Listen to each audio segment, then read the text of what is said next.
Hello students, in my last lecture I have taught you about civil about non-cooperation movement, and the last topic which I have discussed was the role of workers in plantations.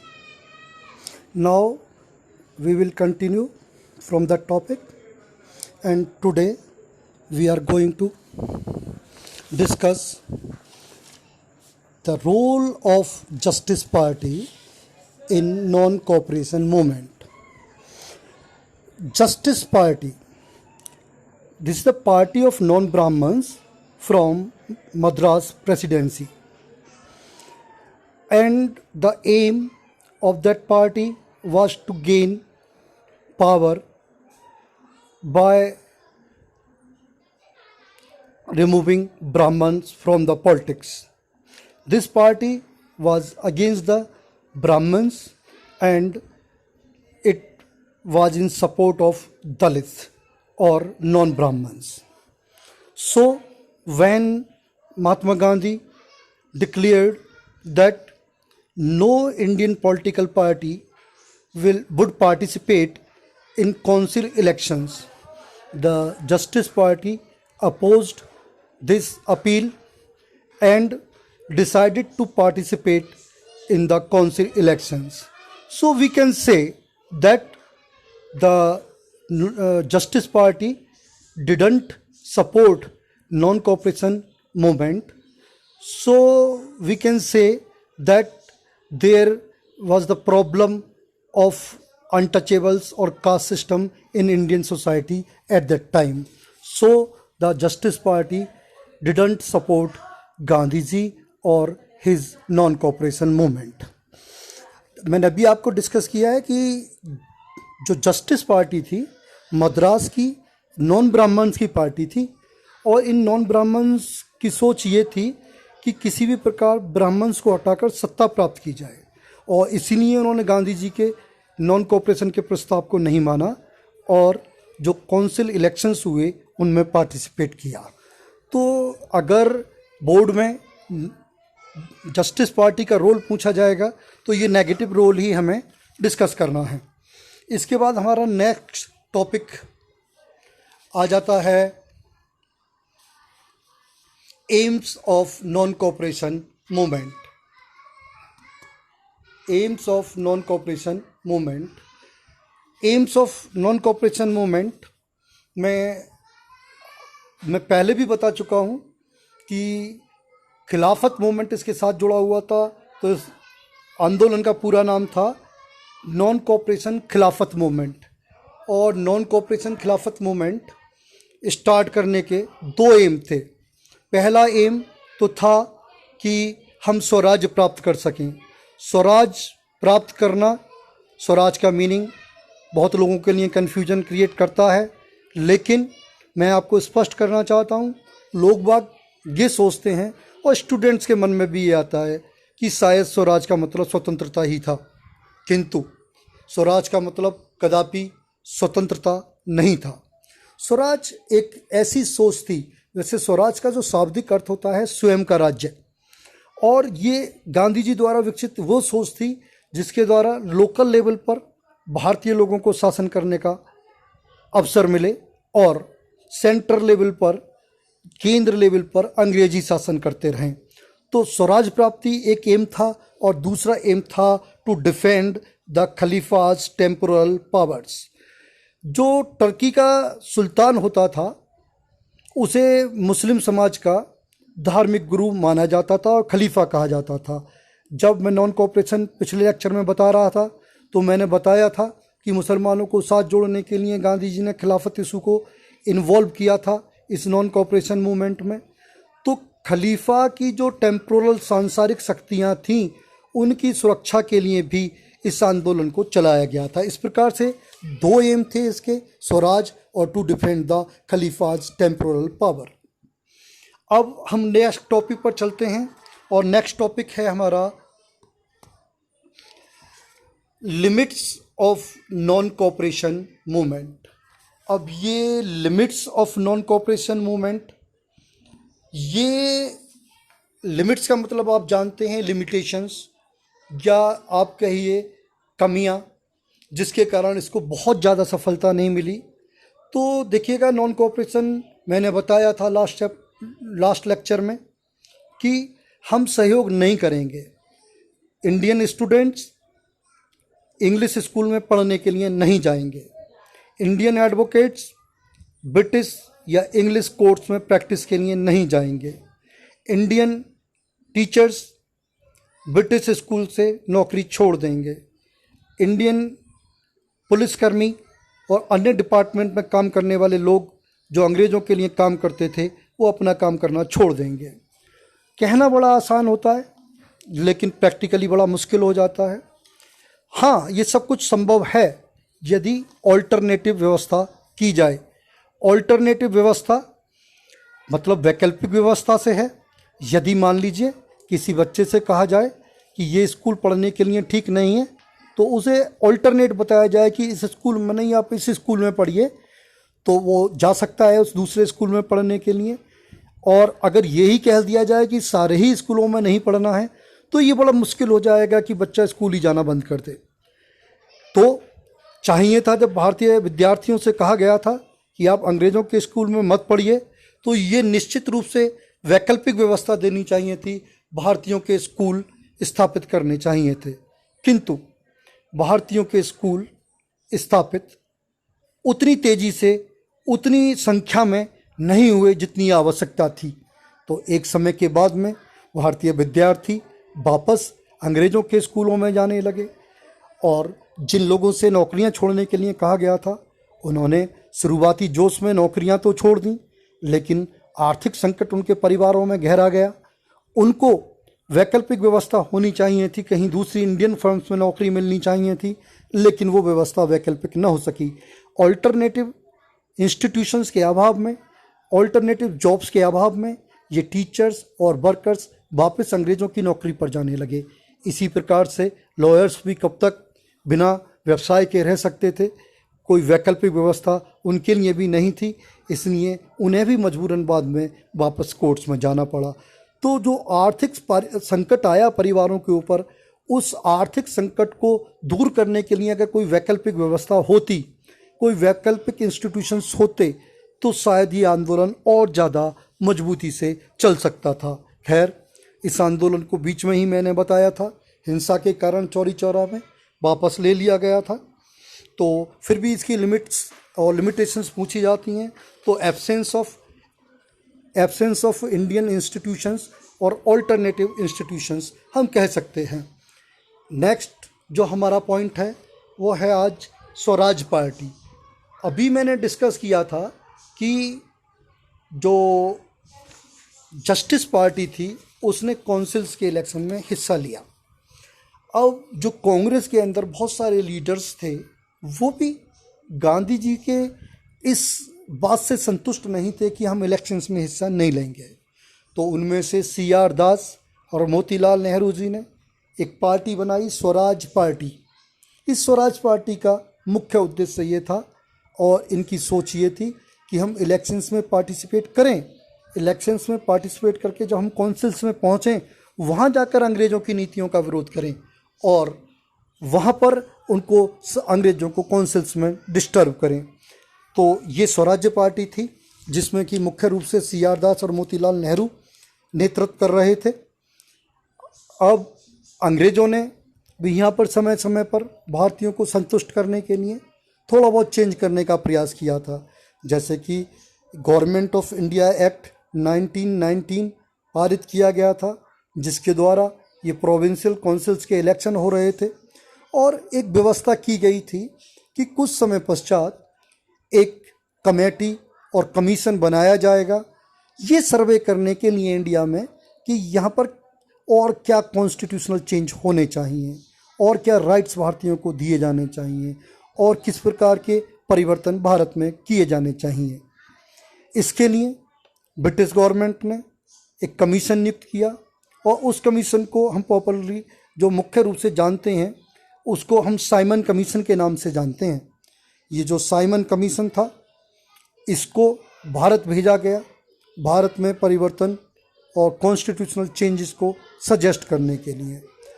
इससे पूर्व में मैं एक बात और बता देना चाहता हूँ कि 1928 में ही ब्रिटिश गवर्नमेंट ने भारत के सारे राजनीतिक दलों से ये कहा कि वो मिलकर एक भारतीय संविधान का प्रारूप तैयार करें, और सारी पार्टियों ने मिलकर प्रयास किया, और उस प्रयास को हम नेहरू रिपोर्ट के नाम से जानते हैं।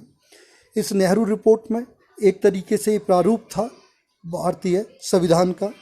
इसके बाद जो हमारे यहाँ के वायसराय थे, उन्होंने डोमिनियन स्टेटस का दर्जा देने की बात की भारत को, लेकिन कांग्रेस इस डोमिनियन स्टेटस से संतुष्ट नहीं थी और अब वो पूर्ण स्वराज की ओर देखना चाहती थी, वो कंप्लीट इंडिपेंडेंस चाहती थी। इसलिए उसने इस डोमिनियन स्टेटस का विरोध किया। इसी दौरान अंग्रेज़ों ने एक राउंड टेबल कॉन्फ्रेंस, जो कि हमारा आज का नेक्स्ट टॉपिक है, the first round table conference, उसका आयोजन लंदन में किया। ये एक इस प्रकार की मीटिंग थी जिसमें भारत के सभी राजनीतिक दलों को इनवाइट किया गया था और भारत के भविष्य में किस प्रकार की भारत में व्यवस्थाएं हों, इससे संबंधित डिस्कशन करना था। और इस व्यवस्था के लिए भारत की कई पार्टियां इस सम्मेलन में हिस्सा लेने के लिए गईं, इस गोलमेज कॉन्फ्रेंस में पहुंची। लेकिन भारतीय राष्ट्रीय कांग्रेस ने इस गोलमेज सम्मेलन का या राउंड टेबल कॉन्फ्रेंस का बहिष्कार किया और कांग्रेस की तरफ से इस फर्स्ट राउंड टेबल कॉन्फ्रेंस में कोई भी नहीं गया। अपितु कांग्रेस ने एक थ्रेट दे दी कि अब हम एक बड़े स्तर का जन आंदोलन करने जा रहे हैं। इस जन आंदोलन की थ्रेट से अंग्रेज लोग चिंतित थे, लेकिन इस राउंड टेबल कॉन्फ्रेंस में दलितों का नेतृत्व करने के लिए डॉक्टर BR अम्बेडकर, हिंदू महासभा की ओर से मदन मोहन मालवीय और मुस्लिम लीग की ओर से मोहम्मद अली जिन्ना मौजूद थे। अंग्रेज़ों ने अपने डाउट्स को दूर करने के लिए कि कितने प्रतिशत लोग कांग्रेस के साथ हैं, ये जानने के लिए अंबेडकर जी से क्वेश्चन किया कि आप भारत के कितनी जनता का प्रतिनिधित्व करते हैं। तो अंबेडकर जी ने कहा कि लगभग 30% लोग, 30 से 35% लोग दलित हैं और उनका मैं नेतृत्व करता हूं। जब यही क्वेश्चन मदन मोहन मालवीय जी से पूछा गया तो मालवीय जी ने भी कहा कि लगभग 30% हिंदू महासभा के साथ में हैं। और जब यह प्रश्न मोहम्मद अली जिन्ना से पूछा गया तो उसने कहा कि लगभग 30% ही अल्पसंख्यक हैं जिनका मुस्लिम लीग नेतृत्व करती है। तो अंग्रेज़ों ने निष्कर्ष निकाला इन नेताओं से बातचीत कर कि यदि मान लो कांग्रेस कोई जन आंदोलन करती भी है तो ज़्यादा से ज़्यादा 10 से 15% भारतीय उसका साथ देंगे, बाकी लोग तो कांग्रेस का साथ नहीं देंगे, क्योंकि बाकी लोग हिंदू महासभा, मुस्लिम लीग और डिप्रेस्ड क्लास एसोसिएशन से जुड़े हुए थे। ये सोचकर उन्होंने कांग्रेस को नेगलेक्ट करने का प्रयास किया। किंतु गांधी जी जैसी शख्सियत रोज़ाना इस धरती पर जन्म नहीं लेती। वो वास्तव में बहुत ही महानतम व्यक्तित्व में से एक थे। जब उनको ये एहसास हुआ कि जो जन समूह हैं वो धर्म के आधार पर, जाति के आधार पर अंग्रेज़ों ने बांट दिया है, तो उन्होंने एक नई सोच निकाली। आप सोचते होंगे, देखिएगा, इससे जो नेक्स्ट टॉपिक है स्टूडेंट्स, वो मैं अभी पढ़ाऊंगा आगे आपको, जिसका नाम है सिविल डिसोबीडियंस मूवमेंट, जिसे आप बच्चे सॉल्ट मार्च या डांडी मार्च के रूप में भी जानते हैं। अब एक क्वेश्चन दिमाग में उठता है कि बात चल रही है स्वतंत्रता की, आ गया बीच में ये नमक कहाँ से आ गया। अभी मैंने आपको हालात डिस्कस किए हैं। मैंने बताया कि मालवीय जी कह रहे हैं कि इतने % हिंदू मेरे साथ हैं, अंबेडकर जी बता रहे हैं दलित मेरे साथ हैं, और जिन्ना जी बता रहे हैं कि मुस्लिम मेरे साथ हैं। जब ये 90% लोग इनके साथ हैं तो फिर गांधी जी के साथ कौन आएगा। तो गांधी जी ने दिमाग लगाया और गांधी जी ने एक ऐसा मुद्दा लिया जो कि नमक टैक्स था, उस समय का सॉल्ट टैक्स था। नमक एक ऐसा मुद्दा था कि जब नमक को लेकर आंदोलन आरंभ हुआ, हम आगे पढ़ेंगे, हम आपको बताएंगे वीडियोस में, इसी में आगे, तो एक बहुत बड़ा जनसमूह गांधी जी के पीछे चल दिया। अब अंग्रेज जो सोचे बैठे थे कि गांधी जी के साथ तो 10 से 15% लोग आएंगे, उनकी आंखें खुली की खुली रह गईं, क्योंकि अब स्वतंत्रता की बात नहीं थी, स्वतंत्रता तो साइड में रखी गई थी, बात थी नमक की। और नमक दलितों की भी ज़रूरत थी, नमक मुस्लिम्स की भी ज़रूरत थी, नमक हिंदू की भी ज़रूरत थी, और नमक सब भारतीयों की ज़रूरत थी। तो नमक के नाम पर सारे लोगों को संगठित कर दिया, जिसे देखकर अंग्रेज लोग बहुत ज़्यादा आश्चर्यचकित रह गए कि गांधी जी के साथ इतना जनसमूह कैसे आ गया। और जब आंदोलन आरंभ हुआ तो इन नेताओं से, मालवीय जी से, जिन्ना साहब से डिस्कस किया गया, अंबेडकर जी से, कि ये गांधी जी के साथ इतनी भीड़ कैसे आ गई। तो उन्होंने, मालवीय जी ने कहा कि भाई ये गांधी जी कुछ भी कर सकते हैं, ये दिमाग के जादूगर हैं, ये भारतीय जनता के हृदयों पर साम्राज्य चलाते हैं, उनके सम्राट हैं हृदय के, ये किसी भी तरीके से जनता को प्रभावित कर सकते हैं। तो ऐसा व्यक्तित्व था गांधी जी का। खैर, हम अभी बात कर रहे थे फर्स्ट राउंड टेबल कॉन्फ्रेंस की। अब जो नेक्स्ट टॉपिक है हमारा आज का डिस्कस करने का, वो है लाहौर सेशन ऑफ कांग्रेस। हमने अभी देखा, मैंने आपको बताया कि नॉन कोऑपरेशन का एम क्या था, स्वराज। स्वराज का मीनिंग भी मैंने बता दिया कि स्वराज का मीनिंग स्वतंत्रता नहीं था। अब ऐसी स्थिति में कांग्रेस का एम दिन पर दिन बदल रहा था। 1929 में लाहौर में एक कांग्रेस की मीटिंग हुई, जिसे लाहौर सेशन ऑफ कांग्रेस के नाम से जाना जाता है। कांग्रेस का ये सेशन हमारे हिस्ट्री का, इंडियन फ्रीडम स्ट्रगल का माइलस्टोन है। ये एक ऐसा घटना है जिसने भारत की राजनीति को पूरी तरीके से परिवर्तित कर दिया। अभी तक हम बात कर रहे थे स्वराज की, लेकिन लाहौर सेशन में पंडित जवाहरलाल नेहरू अध्यक्ष बने कांग्रेस के, और उन्होंने कहा अब स्वराज नहीं मांगेंगे, हम मांगेंगे पूर्ण स्वराज। पूर्ण स्वराज का मतलब है कंप्लीट इंडिपेंडेंस, पूर्ण स्वतंत्रता। अब उन्होंने कहा स्वराज नहीं, हमें अंग्रेज भारत से बाहर चाहिए और कंप्लीट इंडिपेंडेंस चाहिए।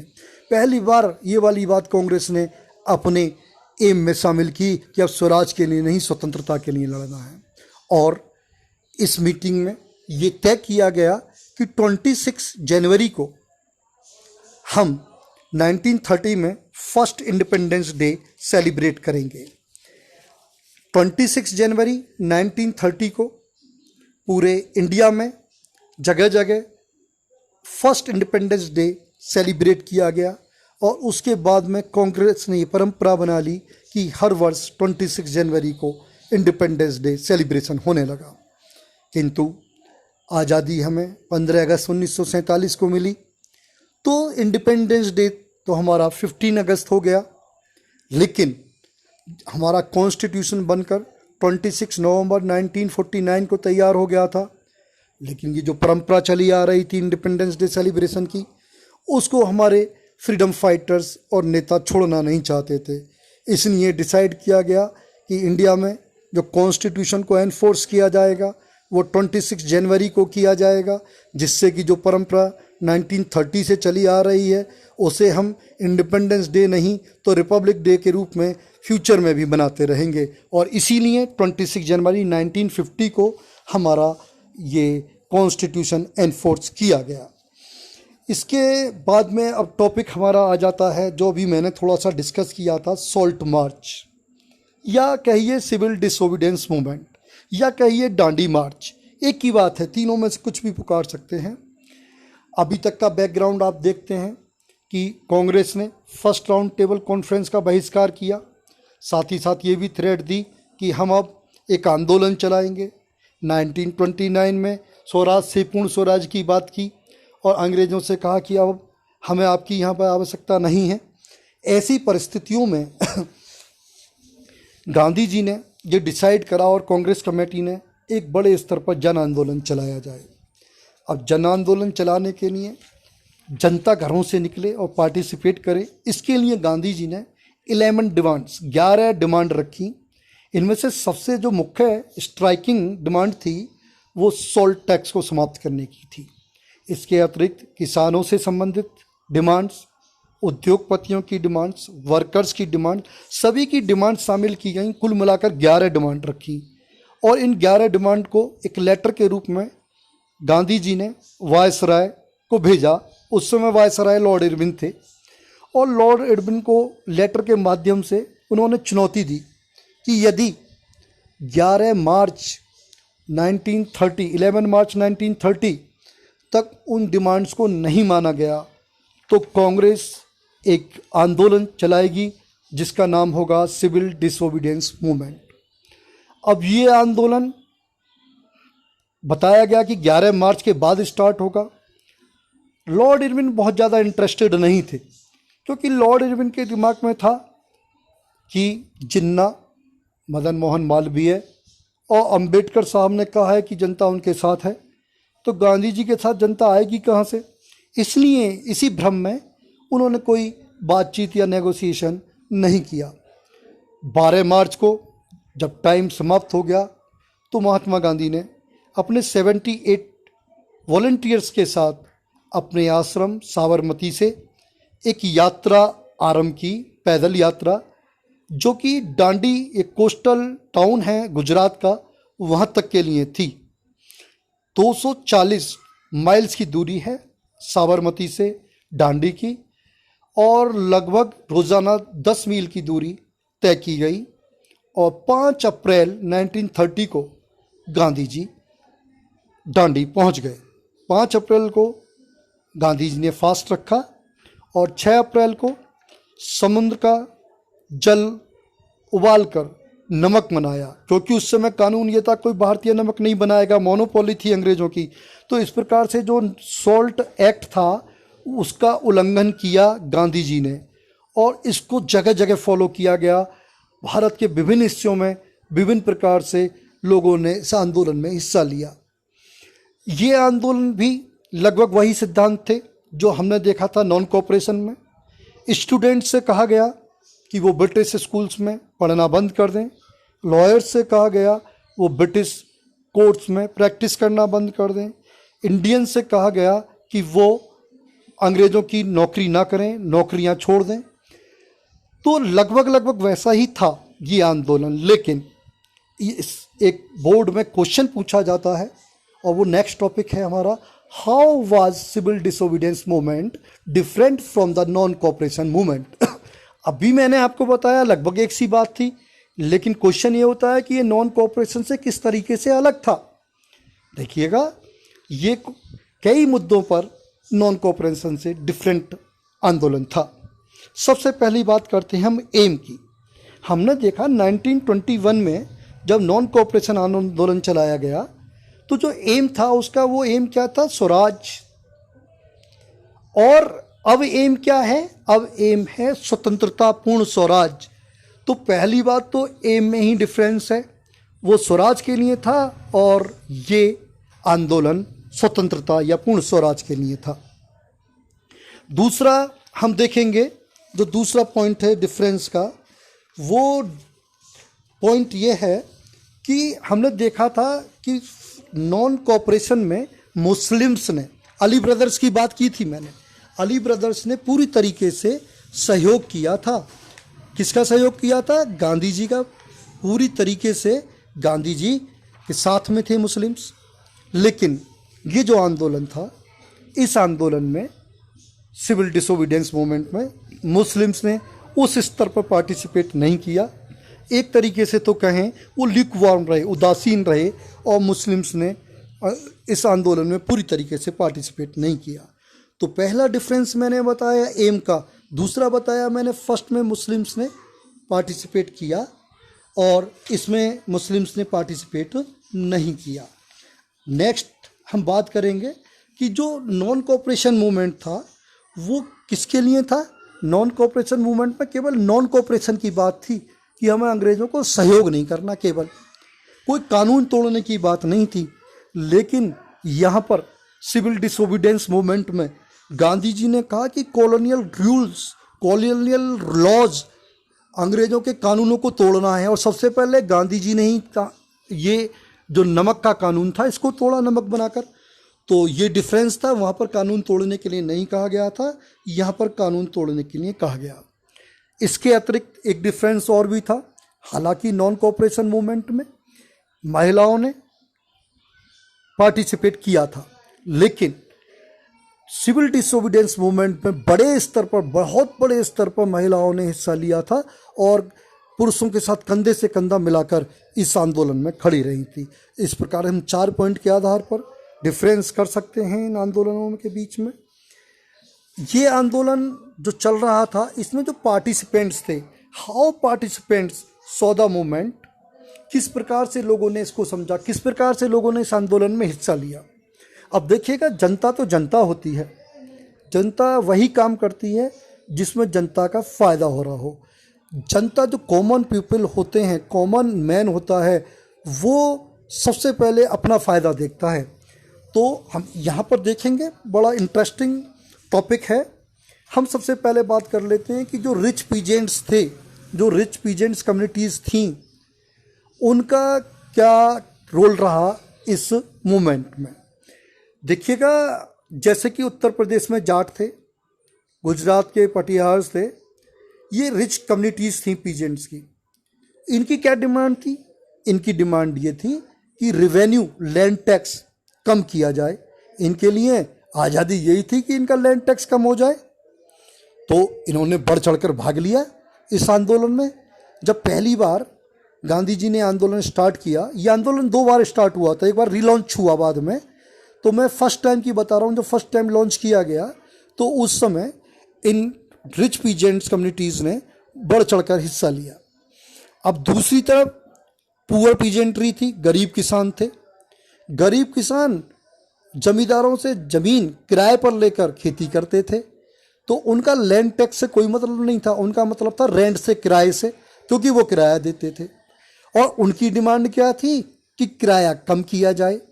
अब एक तरीके से देखा जाए, किराया कम करने की डिमांड किसके खिलाफ है? जमींदारों के खिलाफ, रईस किसानों के खिलाफ। क्यों?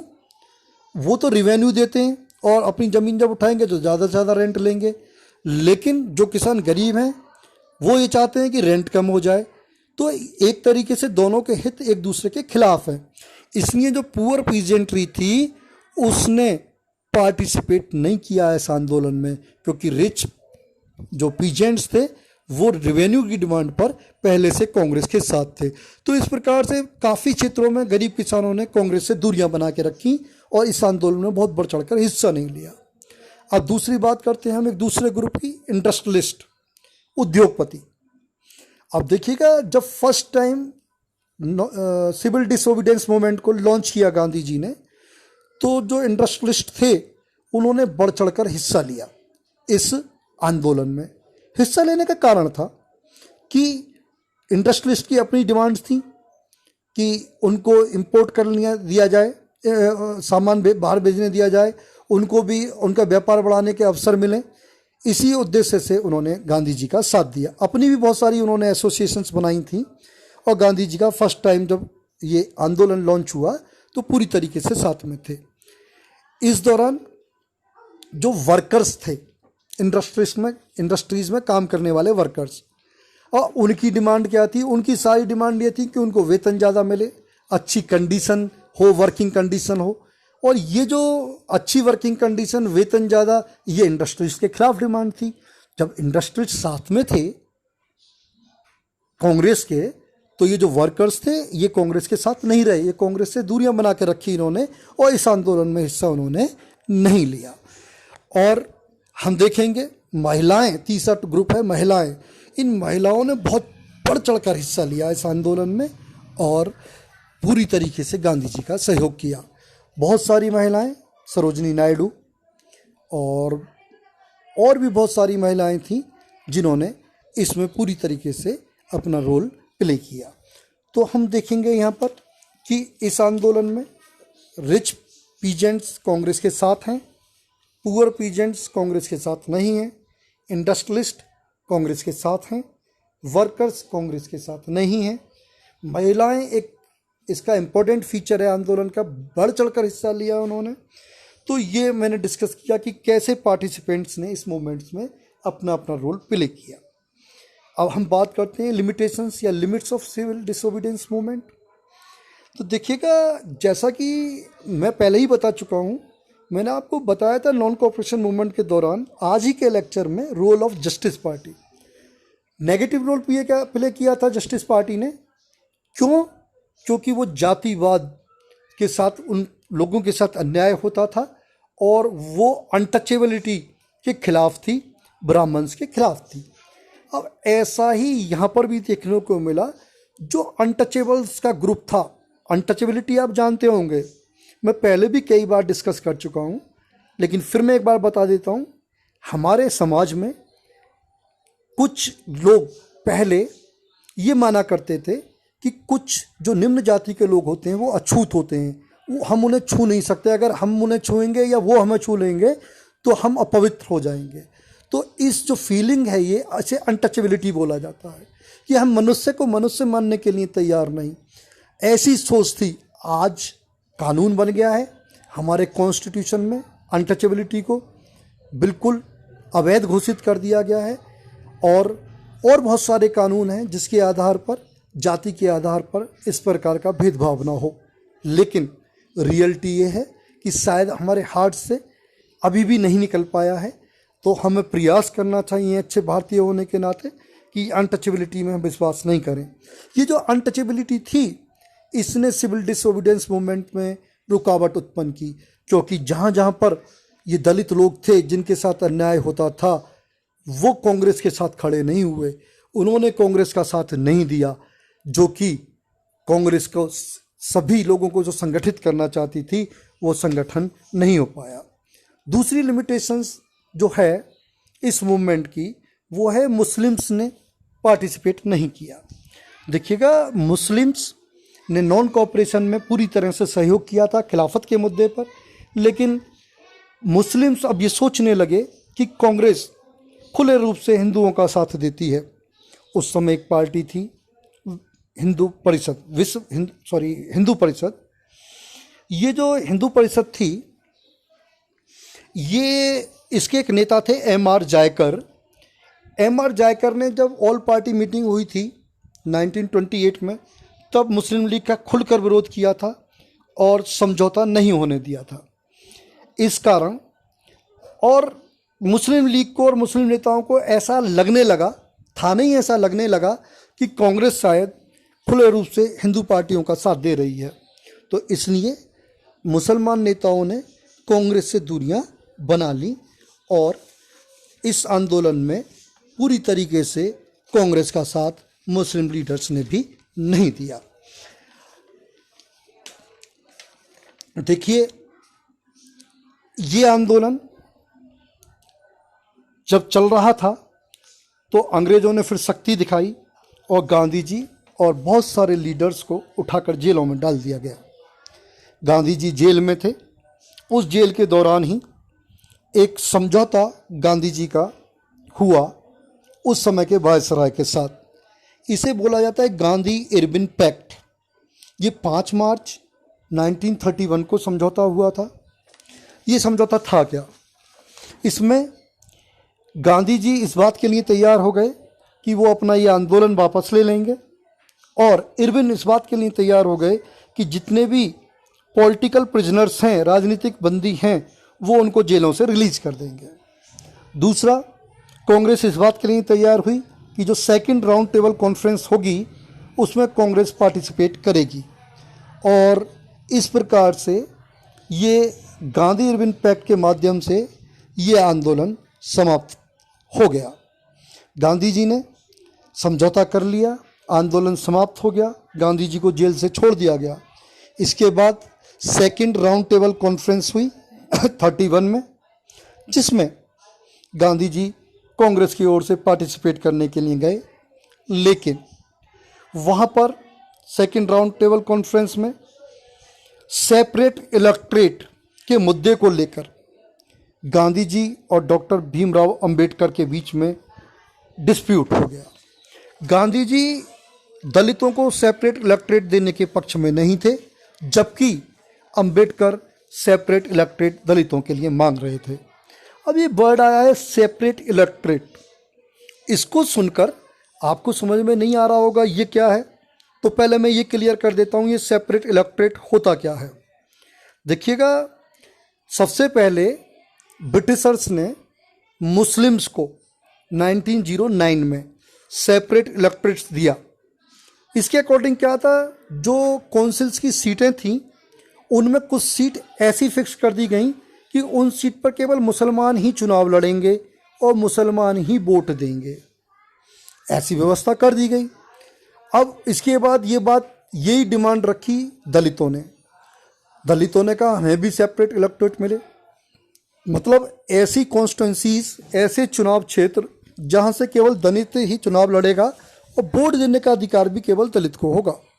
लेकिन गांधी जी ने इस चीज़ को भारतीय समाज के संगठन के खिलाफ मांगा। गांधी जी पूरी तरीके से अनटचेबिलिटी के खिलाफ थे। वो भारत के सारे समाज को जोड़ देना चाहते थे। उन्होंने हाई कास्ट के लोगों से अपील की थी कि आप सबसे पहले अपने मनों के अंदर जो पाप है छुआछूत का, उसको बाहर निकाल कर फेंक दीजिए। गांधी जी ने आंदोलन चलाया कि दलितों को भी मंदिर में जाने का पूरा अधिकार है। गांधी जी ने स्वयं स्वीपर्स के काम को सम्मान देने के लिए स्वयं टॉयलेट्स को साफ किया। उन्होंने कहा किसी का काम कोई गलत नहीं होता। और यहाँ तक कि उन्होंने ही स्वीपर्स को एक नाम दिया जिसको कहते हैं हरिजन। हरि मीन्स भगवान, भगवान के बच्चे। तो इतना ज़्यादा प्रयास किया था। गांधी जी बिल्कुल मिटा देना चाहते थे छुआछूत को समाज से। तो गांधी जी को ये लगा कि यदि सेपरेट इलेक्टोरेट हो गया तो जो मेरा प्रयास है कि मैं पूरे समाज को जोड़ना चाह रहा हूँ, वो प्रयास टूट जाएगा और दूरियां बढ़ती चली जाएंगी। इसलिए गांधी जी ने विरोध किया। गांधी जी ने कहा कि मैं नहीं होने दूंगा सेपरेट इलेक्टोरेट को, लेकिन अगर दलित चाहें तो रिजर्वेशन करवा सकते हैं। अब सेपरेट इलेक्टोरेट और रिजर्वेशन में थोड़ा सा अंतर है। रिजर्वेशन आज भी है। आप देखिए, हम जिस कॉन्स्टिट्यूंसी में रहते हैं, ये जो खुर्जा कॉन्स्टिट्यूंसी है असेंबली के लिए, स्टेट असेंबली के लिए, विधानसभा के लिए, वो रिजर्व है एससी और एसटी के लिए। यानी कि खुर्जा से विधायक का चुनाव केवल एससी या एसटी कास्ट के लोग ही लड़ सकते हैं, जनरल कास्ट का व्यक्ति नहीं लड़ सकता। लेकिन वोट देने का अधिकार सभी को है, ये है रिजर्वेशन। तो गांधी जी ने कहा ठीक है, हम रिजर्वेशन दे देते हैं, इनको चुनना ही तो है, चुन के जाएंगे, वोट डालने का अधिकार सभी को हो। लेकिन अंबेडकर मानने को तैयार नहीं थे। इसलिए गांधी जी बीच में ही वो कॉन्फ्रेंस छोड़कर वापस इंडिया आ गए। अब गांधी जी ने आकर देखा इंडिया में कि और ज़्यादा ब्रिटिश गवर्नमेंट ने सख्तियाँ करी। अभी तक सारे नेता, जवाहरलाल नेहरू और अन्य सभी नेता जेलों में बंद थे, किसी को छोड़ा नहीं गया था। कांग्रेस को इलीगल घोषित कर दिया गया। अब गांधी जी बड़े क्रोधित थे, तो गुस्से में आकर उन्होंने relaunch of civil disobedience movement दोबारा से आरंभ किया 1932 में, सिविल डिसोबीडियंस मूवमेंट। देखिएगा, कोई भी चीज़ जब एक कंटिन्यूटी में चल रही होती है तो उसे इजीली सफलता मिलती है, लेकिन जब बीच में ब्रेक आ जाता है तो दोबारा से उसको सफल कराना थोड़ा मुश्किल होता है। आप देख लीजिए एक एग्जाम्पल। आप मान लीजिए 10th क्लास में पढ़ रहे हैं, इस साल आप 10th के एग्ज़ाम दीजिए, उसके बाद नेक्स्ट ईयर आप 11th में एडमिशन ले लीजिए, कोई दिक्कत नहीं आएगी, 11th में आप पढ़ लेंगे। लेकिन 10th करने के बाद में आप एक साल गैप कर लीजिए, 11th में एडमिशन मत लीजिए, और फिर एक साल बाद 11th में एडमिशन लीजिए, तो फिर आपको पढ़ाई में बहुत ज़्यादा दिक्कतें आने लगेंगी। गैप होने से प्रॉब्लम हो जाती है। तो यहाँ पर भी गैप आ गया था। तो अब ये जो दोबारा से आंदोलन स्टार्ट हुआ, इसमें बहुत सारे ग्रुपों ने हिस्सा नहीं लिया। जैसे कि सबसे पहले बात करते हैं हम, जो रईस किसान, रिच पीजेंट्स, जिन्होंने पहले स्टार्ट होने पर इसमें पूरी तरीके से भाग लिया था, अब वो बिल्कुल उदासीन हो गए। क्यों?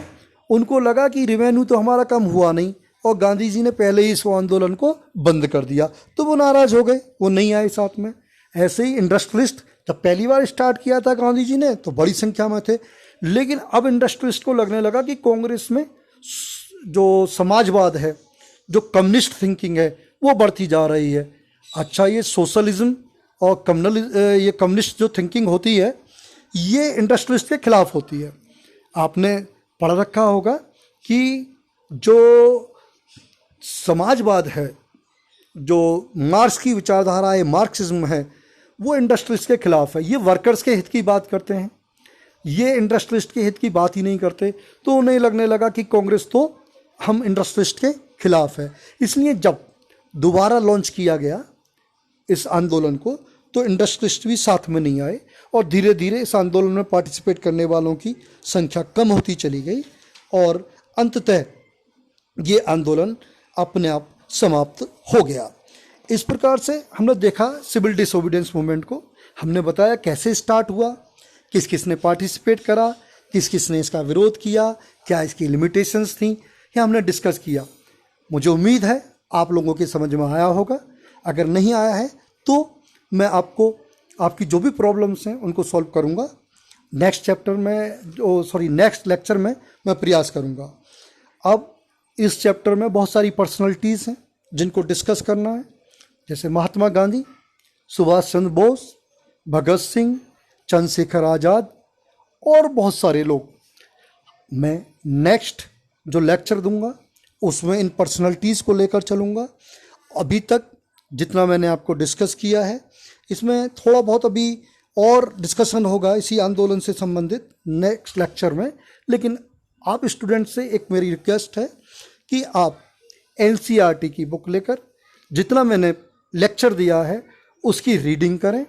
उस रीडिंग में जो वर्ड समझ में ना आए उनको पर्सनली मेरे से फ़ोन कर या मैसेज के द्वारा उनके मीनिंग्स पूछें, उसको पूरा क्लियर करें चैप्टर को, क्योंकि एनसीईआरटी की रीडिंग बहुत ज़्यादा ज़रूरी है। ये लेक्चर उस रीडिंग के लिए मददगार होगा, लेकिन रीडिंग आपको करना है। और इसके आगे नेक्स्ट लेक्चर में हम इससे आगे का किस्सा लेंगे।